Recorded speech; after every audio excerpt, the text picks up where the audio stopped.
Well, welcome back. We're almost at the end. I don't know about you, but I agree with Jill. Being underground and in total darkness,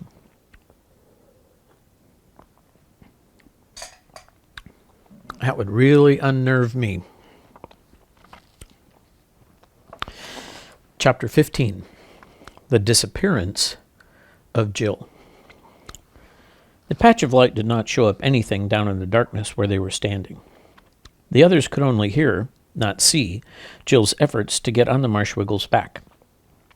That is, they heard him saying, "You needn't put your finger in my eye," and "nor your foot in my mouth either," and "that's more like it," and "now I'll hold on to your legs. That'll leave your arms free to steady yourself against the earth." Then they looked up, and soon they saw the black shape of Jill's head against the patch of light. "Well?" they all shouted up anxiously. "It's a hole," cried Jill's voice. "I could get through it if I were a little bit higher." "What do you see through it?" asked Eustace. "Nothing much yet," said Jill. "I say, Puddleglum, let go my legs so that I can stand on your shoulders instead of sitting on them. I can steady myself all right against the edge." They could hear her moving, and then much more of her came into sight against the grayness of the opening. In fact, all of her down to her waist. "I say," began Jill, but suddenly broke off with a cry.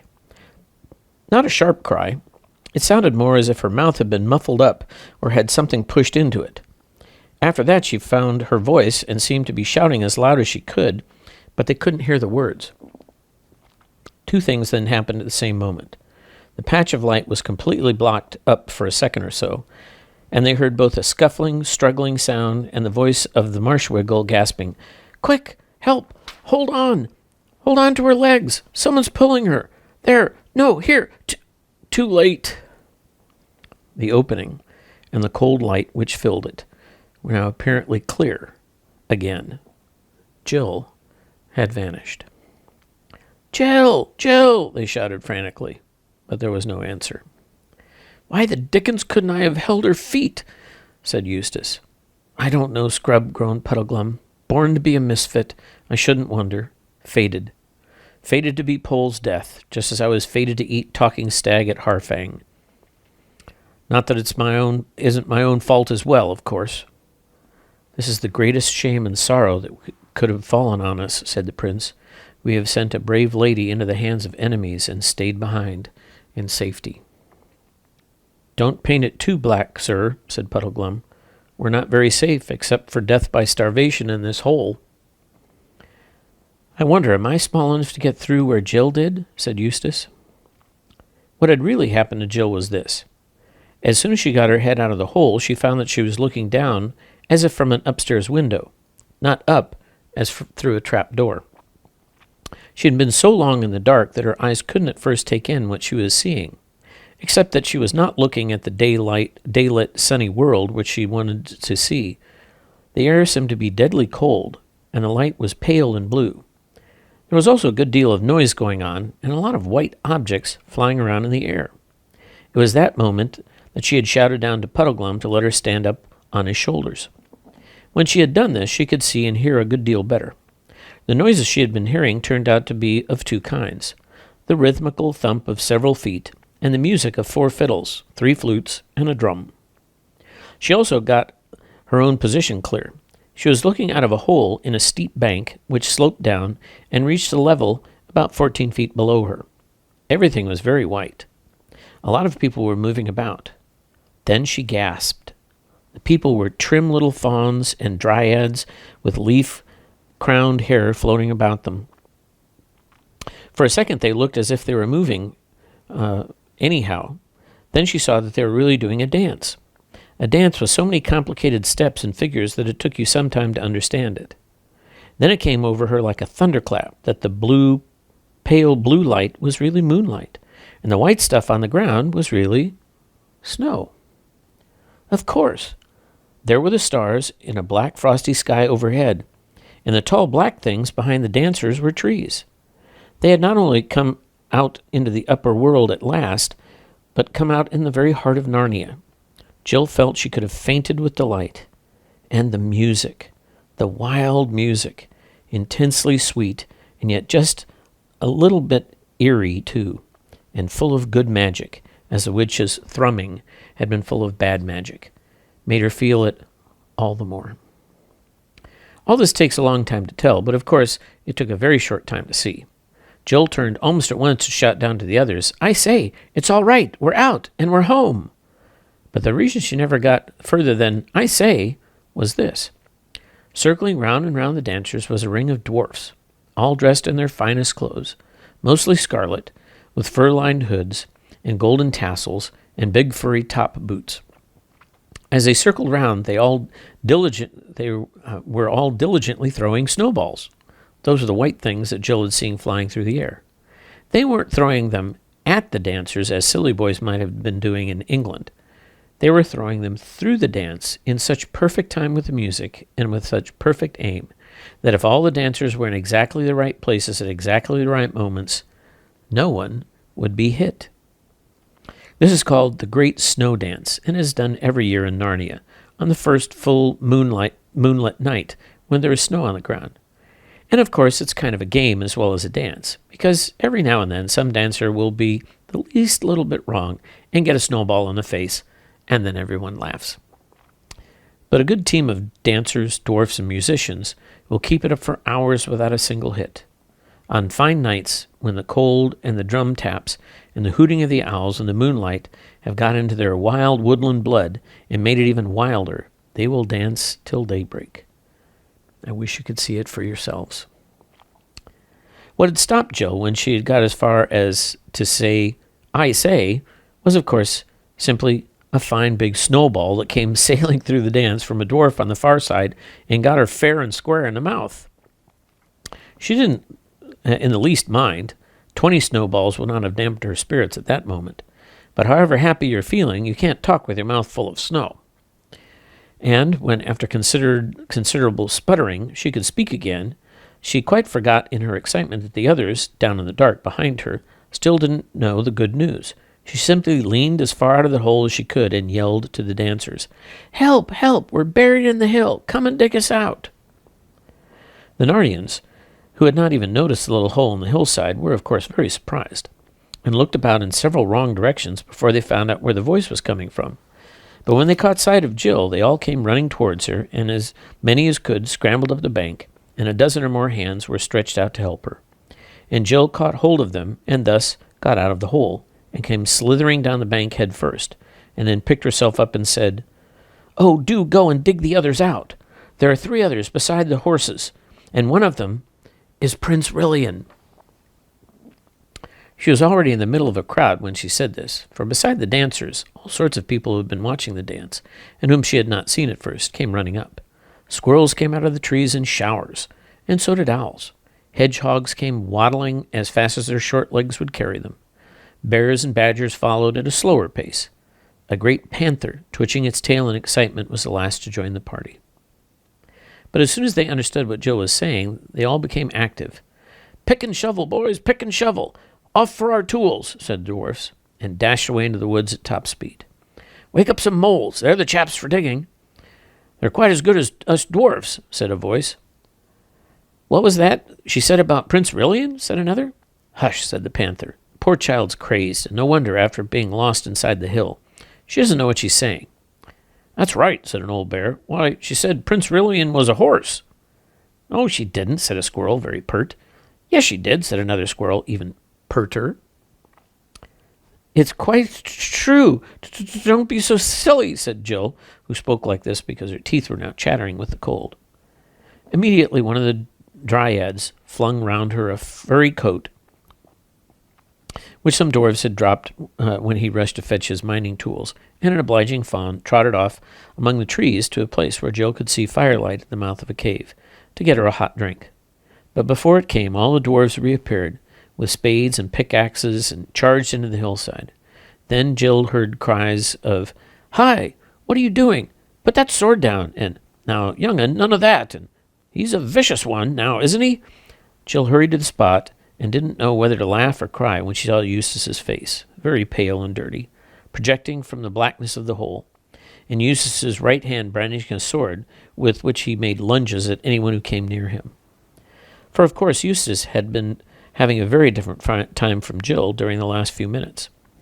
He had heard Jill cry out and seen her disappear into the unknown. Like the prince in Puddleglum, he thought that some enemies had caught her.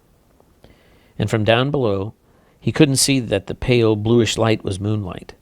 He thought the hole would lead only into another cave, lit by some ghastly phosphorescence and filled with goodness knows what evil creatures of the underworld. So that when he had persuaded Puddleglum to give him a leg up and draw his sword and poked his head out, he really was doing a very brave thing. The others would have done it first if they could, but the hole was too small for them to climb through. Eustace was a little bigger and a lot clumsier than Jill, so when he looked up, he bumped his head against the top of the hole and brought a small avalanche of snow down onto his face. So when he could see again, he saw dozens of figures coming at him as hard as they could rush. It was not surprising that he tried to ward them off. "Stop, Eustace, stop!" cried Jill. "They're all friends. Can't you see? We've come up in Narnia. Everything's all right." Then Eustace did see, and apologized to the dwarfs, and the dwarfs said not to mention it. And dozens of thick, hairy, dwarfish hands helped him out, just as they had helped Jill out a few minutes before. Then Jill scrambled up the bank and put her head into the dark opening and shouted the good news to the two prisoners. As she turned away, she heard Puddleglum mutter, "Oh, poor Pole. It's been too much for her, this last bit. Turned her head, I shouldn't wonder. She is beginning to see things." Jill rejoined Eustace, and they shook one another by both hands and took in deep breaths of free midnight air. And a warm cloak was brought for Eustace and hot drinks for both. While they were sipping it, the dwarfs had already got all the snow and all the sod off a large strip of the hillside round the original hole, and the pickaxes and spades were now going as merrily as the feet of fauns and dryads had been going in the dance 10 minutes before. Only 10 minutes. Yet already it felt to Jill and Eustace as if all their dangers in the dark and the heat and general smotheriness of the earth must have been only a dream. Out here in the cold, with the moon and the huge stars overhead. Narnian stars are nearer than stars in our world. And with kind, merry faces all around them, one couldn't quite believe in Underland. Before they had finished their hot drinks, a dozen or so moles, newly waked and still very sleepy, and not well pleased, had arrived. But as soon as they understood what it was all about, they joined in with a will. Even the fawns made themselves useful by carting away the earth in little barrows, and the squirrels danced and leapt to and fro in great excitement, though Jill never found out exactly what they thought they were doing. The bears and the owls contented themselves with giving advice, and kept on asking the children if they wouldn't like to come into the cave, that was where Jill had seen the firelight, and get warm and have supper. But the children couldn't bear to go without seeing their friends set free.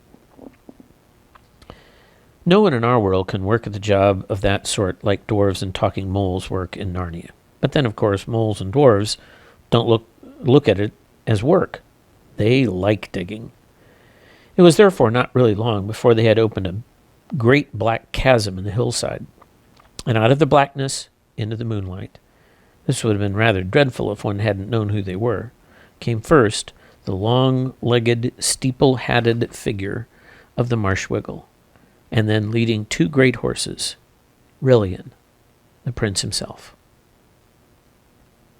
As Puddleglum appeared, shouts broke out on every side. "Why, it's a Wiggle! Why, it's old Puddleglum! Old Puddleglum from the eastern marshes! Whatever have you been doing, Puddleglum?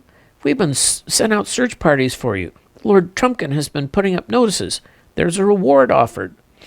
But all has died away, all in one moment, into dead silence, as quickly as the noise dies away in a rowdy dormitory if the headmaster opens the door.